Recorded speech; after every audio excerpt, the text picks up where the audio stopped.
तो last part में हमने देखा था कि हमारा हीरो सोल मास्टर बनने के लिए अपने सफ़र पे निकल चुका है, जहाँ पे वो ट्रैवल करते हुए जंगल की तरफ जा रहा था ताकि वो एक स्पिरिट बीस्ट को मार कर उसकी सोल रिंग हासिल कर सके। असल इस वर्ल्ड में अगर कोई स्पिरिट मास्टर लेवल 10 या लेवल 80 या लेवल 50 तक पहुँच जाता है तो उसे अपना लेवल आगे बढ़ाने के लिए एक स्पिरिट बीस्ट की ज़रूरत पड़ती है, जो सिर्फ एक स्पिरिट बीस्ट को मार के ही मिल सकती है। अब यू हाउ भी स्पिरिट बीस्ट को मारने के लिए जा रहा था ताकि वो अपना लेवल 10 से सीधा लेवल 11 पे पहुंच सके। अब यू हाउ फॉरेस्ट के अंदर जाने से पहले एक जगह पे रेस्ट करता है और खाने के लिए समंदर में से मछलियाँ पकड़ता है। उसी वक्त उन मछलियों को ग्रिल करने लगता है और उसी वक्त उसकी वहाँ पे एक लड़की आती है जिसे उसकी मछलियों से काफ़ी अच्छी स्मेल आ रही थी और क्या कहती है, क्या तुम ये मछलियाँ बेचोगे? तो पर यू हाउ उसको वो मछलियाँ फ्री में ही दे देता है। तभी वहाँ पे एक लड़का आ जाता है जो उस लड़की को आते ही सार कहता है कि तुम्हें यूँ जंगल में अकेले अकेले घूमना नहीं चाहिए। तभी हमारा मेन कैरेक्टर उस लड़के को भी एक फ़िश खाने के लिए दे देता है। तभी वो तीनों वहाँ बैठ के वो फ़िशेस खाने लगते हैं और वो लड़का अपना नाम बई बई बताता है और उस लड़की का, जिसके बाद उस लड़की का नाम ज़ोया बताता है। ज़ोया फ़िश खाने के बाद उसकी तारीफ़ करती है, जिसके बाद वो लोग वहाँ थोड़ी देर रेस्ट करते हैं। रेस्ट करने के बाद यू हाउ वहाँ से उन्हें गुड बाय बोल के वहाँ से चला जाता है। ये देखकर ज़ोया से उसकी डेस्टिनेशन के बारे में पूछती है। साथ ही साथ बई बई कहता है कि यहाँ पे जंगल बहुत ही ज़्यादा पास है, इसलिए यहाँ पे सिर्फ 20 का खतरा बना रहता है। तुम्हें यूँ जंगल में अकेला ट्रैवल नहीं करना चाहिए। उनकी ये बात सुन के हमारा मेन कैरेक्टर कहता है कि मैं तो जंगल के अंदर ही जा रहा हूँ। अब ये कह के हमारा मेन कैरेक्टर वहाँ से चला जाता है और कहता है कि शायद हम लोग फ्यूचर में दोबारा ज़रूर मिलें। उसके जाने के बाद ज़ोया कहती है क्या सच में ये लड़का फॉरेस्ट के अंदर अकेले जा रहा है? जिस पर भाई भाई बोलता है कि मैं उसकी सोल पावर को फील कर पा रहा हूँ, मुझे लगता है वो जंगल में स्पिरिट बीस्ट का शिकार करने के लिए जा रहा है ताकि एक स्पिरिट रिंग हासिल कर सके। जिस पे वो लड़की कहती है कि ये लड़का जंगल में अकेला जाकर अपनी जान खतरे में डाल रहा है। इधर यू हाउ जंगल के अंदर आ जाता है जहाँ पे कई सारे सोल बीस्ट उसके आसपास होते हैं। साथ ही साथ वो जंगल के थोड़ा आगे जाता है तो जंगल के अंदर का नज़ारा काफ़ी ज़्यादा खूबसूरत होता है, काफ़ी ज़्यादा अमेजिंग भी होता है। तभी यू हाउ को फील होता है कि उसके पीछे कोई उसका कोई पीछा कर रहा है, लेकिन जैसे वो पीछे मुड़ के देखते हैं तो उसके पीछे कोई भी नहीं होता। तभी आगे से उसके ऊपर एक स्पिरिट मंकी हमला कर देता है जिससे वो बार बार बचता है। अब यू हाउ उसके अटैक से बचने के लिए इधर उधर भागने लगता है। तभी वो मंकी गुस्से में अपनी एनर्जी बॉल से उसके ऊपर एक ज़ोरदार हमला करता है जिसे वो अपने डैगर से डिफेंड कर लेता है। तभी यू हाउ को बीस्ट पकड़ के खाने लगता है, लेकिन यू हाउ अपने खंजर से उसके हाथ को ज़ख्मी कर देता है। उस बीस्ट को इंजर्ड करने के बाद वो अपनी जान बचा के वहाँ से भाग जाता है, लेकिन वो बीस्ट काफ़ी ज़्यादा गुस्से में यू हाउ पर काफ़ी पावरफुल अटैक करता है जिसे वो डिफेंड करने के लिए अपने खंजर का इस्तेमाल करता है और अपनी खंजर के साथ साथ अपनी स्पिरिचुअल आई पावर का भी यूज़ करता है, जहाँ पे उसकी आइज़ के ऊपर एक सिंबल बन जाता है और साथ ही साथ उसका खंजर भी ग्लो करने लगता है, जहाँ पे वो अपने एक ही वार से उस मंकी को जान से मार देता है, जहाँ पे वो खुद भी इंजर्ड होकर एक दरख्त के नीचे बैठ जाता है। तभी उस बीस्ट के अंदर से उसकी वाइट कलर की मिसेलियन सोल रिंग बाहर आती है, जिसे देखने के बाद यू हाउ कहता है कि देखने में तो काफ़ी ज़्यादा अमेजिंग है, लेकिन अफसोस मेरे अंदर अब इतनी पावर भी नहीं बची है कि मैं स्पिरिट रिंग को एब्जॉर्ब कर सकूँ। तभी वहाँ पे हर चीज़ जमने लगती है। उसी वक्त वहाँ पे एक आइस से वॉर्म आ जाता है और जैसे वो क्रीचर वहाँ पे आता है तभी यू हाउ भी बाकी सभी चीज़ों के साथ फ्रीज होकर वहाँ पे बेहोश हो जाता है। अब हम यू हाउ को उसकी कॉन्शियसनेस में देखते हैं, जहाँ पे यानी उसकी स्पिरिट कहती है कि आखिरकार मैंने एक ऐसे इंसान को ढूंढ ही लिया जिसके पास मेरे रिक्वायरमेंट जैसा स्पिरिचुअल एटीट्यूड है। उसके बाद यू हाउ की इनर स्पिरिचुअल पावर उस क्रीचर को उसके कॉन्शियसनेस से बाहर निकालने लगती है, लेकिन तभी वो क्रीचर अपनी स्पिरिट पावर का यूज़ करके यू हाउ की स्पिरिट पावर को बेहोश कर देता है। मैं 1 मिलियन साल पुराना आइस वेल वॉर्म हूँ और मेरी पावर के सामने ये लड़का कुछ भी नहीं है, फिर भी इसकी स्पिरिचुअल पावर मुझे कैसे रोक पा रही है। अब वो क्रीचर यू हाउ के पास आके उसके चारों ओर गोल गोल घूमने लगता है और यू हाउ के कॉन्शियसनेस में कई सारी स्पिरिचुअल सील लगा देता है। तभी यू हाउ को भी होश आ जाता है और खड़ा होकर उस क्रीचर से पूछता है कि मैं इस वक्त कहाँ पर हूँ और मैं स्टारडू फॉरेस्ट से यहाँ पर कैसे आ गया। इस पर वो सिल्क वर्म, जिसका नाम त्यानमेन था, उसे बताता है कि तुम इस वक्त अपनी सच कॉन्सर्ट माइंड में हो और जो समंदर तुम्हारे सामने है वो तुम्हारा स्पिरिचुअल सी है और आज से मेरा नया घर भी। लेकिन ये सब कुछ देखकर यू हाउ को यकीन नहीं होता और वो कहता है क्या ये सब कुछ सच है या मैं कोई सपना देख रहा हूँ।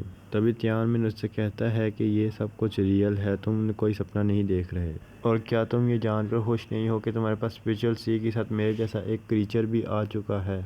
तो ये सब सुनकर यू हाओ उससे स्पिरिट वर्ल्ड के बारे में पूछता है। तभी तियानमेन उसे बताता है कि तुम्हारी आइस में काफ़ी ख़ास किस्म की एबिलिटी है और तुम अपनी सोल पावर को स्पिरिट पावर में बदल के काफ़ी ख़तरनाक अटैक कर सकते हो। ऊपर से तुम अपने स्पिरिट सीम में अपनी स्पिरिचुअल पावर को भी स्टोर करके रख सकते हो। साथ ही यू हाओ को बताता है कि ये पूरी दुनिया तुम्हारे माइंड के अंदर मौजूद है। ये सुनकर यू हाओ और भी हैरान हो जाता है। तभी तियानमेन यू हाओ से बोलता है कि मैं दाओ कॉन्टिनेंट की 1 मिलियन साल पुरानी एक अलौती स्पिरिट बीस्ट हूँ। ये सब सुनकर यू हाओ और भी ज़्यादा हैरान होते उससे पूछता है कि अगर तुम 1 मिलियन पुरानी और स्पिरिट बीस्ट हो तो तुमने मुझे चूज़ क्यों किया, क्योंकि मैं तो भी सिर्फ लेवल 10 पर हूँ। मैं 4 साल से पुरानी ज़्यादा सोल बीस्ट अब्जॉर्ब नहीं कर सकता। तभी तियानमेन उससे कहता है कि ये तो मेरी मजबूरी है कि मुझे तुम्हारे स्पिरिट सी में रहना पड़ रहा है, नहीं तो मेरी मौत हो जाएगी। तभी वो वहाँ पे मौजूद सील को यू हाओ को दिखाते हुए बताती है कि यहाँ पे ऐसी 10 सील्स हैं जो मैंने क्रिएट की हैं, जो तुम्हारी फर्स्ट सोल रिंग के साथ कनेक्ट हो चुकी हैं।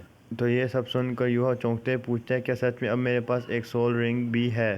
जिस पर तियानमेन से बताता है हाँ, मैंने तुम्हारे अंदर एक सोल रिंग डाल दी है, लेकिन तुम अभी सिर्फ लेवल 10 पर हो, जिसकी वजह से मैंने तुम्हारी सोल रिंग को 4000 साल पुरानी सोल रिंग जितनी ही रजिस्टर कर दिया है। जैसे जैसे तुम्हारी लेवल और तुम्हारी स्ट्रेंथ, तुम्हारी फिजिकल स्ट्रेंथ इंक्रीज होती जाएगी, वैसे वैसे तुम्हारी सोल रिंग की एज यानी उसकी पावर बढ़ती चली जाएगी। ये सब कुछ सुनकर यू हाओ और भी ज़्यादा हैरान हो जाता है।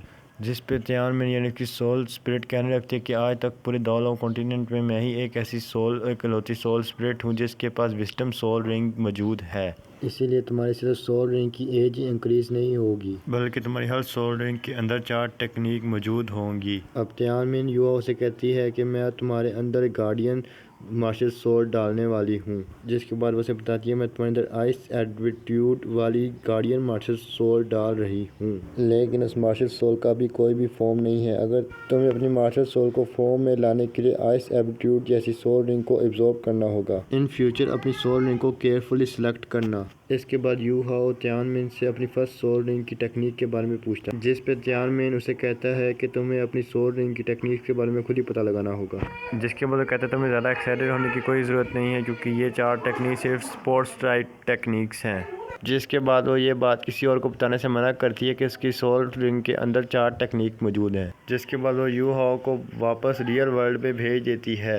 इधर रियल वर्ल्ड में यू हाओ के पास बई बई और ज़ाओ बैठे हुए थे और उन्हें इसकी फ़िक्र हो रही थी। तभी बई बई यू हाओ को देखने लगते हैं कि वो क्या 10 साल पुरानी स्पिरिट रिंग को एब्जॉर्ब करने की वजह से बेहोश हो चुका है। तभी यू हाओ को होश आ जाता है, जिसके बाद उन दोनों को अपने आसपास किसी स्पिरिट बीस्ट का होने का एहसास हो जाता है।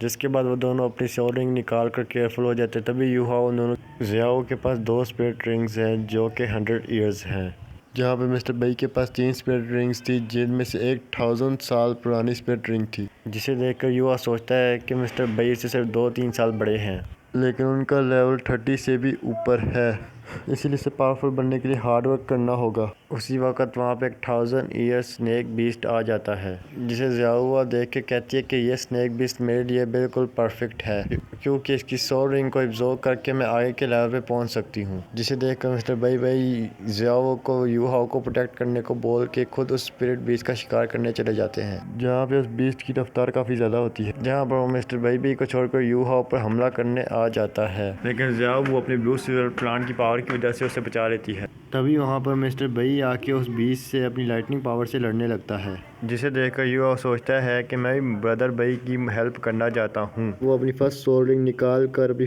फर्स्ट सोल रिंग की फर्स्ट टेक्निक का इस्तेमाल मिस्टर बई के ऊपर करता है, जो कि पावर शेयरिंग टेक्निक, जहाँ पे यू हाओ अपनी आइस की पावर मिस्टर बई के साथ शेयर कर देता है। यू हाओ की फर्स्ट टेक्निक के कारण मिस्टर बई अपने आसपास की चीज़ों को काफ़ी आसानी से डिटेक्ट कर पा रहे थे। जिसके बाद वो अपनी ब्लू लाइटनिंग से टी रेड ड्रैगन की सेकंड सोल्स के ब्लू लाइटनिंग पंच से हमला करके उसे मार देता है और ज़ाओ या उसकी स्पिरिट रिंग को एब्जॉर्ब करने के लिए बैठ जाती है। और इधर मिस्टर बई आके यू हाओ को संभालता है, क्योंकि उसने अपनी उस टेक्निक को परफॉर्म करने के लिए काफ़ी ज़्यादा सोल पावर का इस्तेमाल कर दिया था।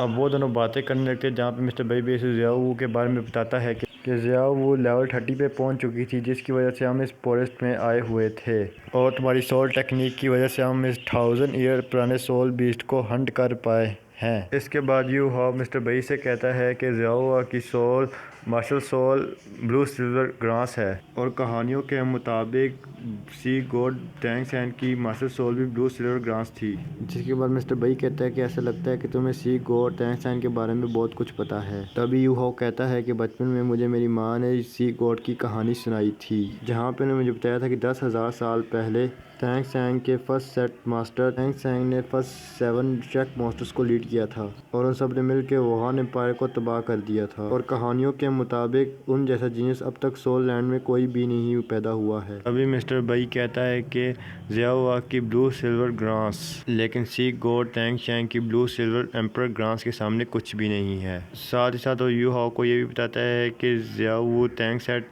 क्लैन की यंग मास्टर हैं। अब पूरी रात ऐसे ही बीत जाती है जहाँ पे ज़ियाओ यानी उसने अपनी सोल रिंग को एब्जॉर्ब कर लिया था, जिसके बाद यू हाओ को अपने टैंग क्लैन सेट में ज्वाइन होने का ऑफर देती है। साथ ही वो उसे बताती है अगर तुम हमारे सेट में ज्वाइन हो जाते हो तो तुम्हें टैंग क्लैन की सीक्रेट टेक्निक, कल्टीवेशन टेक्निक, ज़ुआन त्यान रिकॉर्ड, गोस्ट मूवमेंट और पर्पल डीमन आई टेक्निक हम तुम्हें सिखा सकते हैं। जिसके बाद में यू हाओ खुश होकर उसका टैंग क्लैन सेट ज्वाइन करने के लिए मान जाता है। अब वो तीनों मिलकर लेक से कई सारे फिशेस पकड़ते हैं। अब मिस्टर बई यू हाओ को टैंग क्लैन की सीक्रेट टेक्निक्स के बारे में बताने लगते हैं। अब जहाँ पे यू हाओ ड्रैगन कैचिंग क्लॉ को देख कर काफ़ी एक्साइटेड हो जाता है। ड्रैगन कैचिंग क्लॉ टेक्निक को मिस्टर बई के साथ प्रैक्टिस करने लगता है और मिस्टर बई के साथ ट्रेनिंग करते हुए उसे रात हो जाती है, इसलिए वो तीनों एक केव में आ जाते हैं जहाँ पे मिस्टर बई यू हाओ के मटेरियल्स को भी अनलॉक कर देता है। अब जहाँ पे वो तीनों उस केव से बाहर आ जाते हैं तभी ज़ियाओ यू हाओ को एक पहाड़ से श्रेक अकेडमी के बारे में बताने लगती है। यहाँ ये उसे बताती है कि श्रेक अकेडमी सिर्फ और सिर्फ जीनियस लोगों को ही अपना स्टूडेंट बनाती है और ऐसा कहा जाता है कि सी गॉड टैंग सैंग भी इसी स्कूल के स्टूडेंट हुआ करते थे और ये अकेडमी आज के वक्त में दुनिया की सबसे अच्छी अकेडमी है। अब ज़ियाओ के कहते ही ये पार्ट यहीं ख़त्म होता है।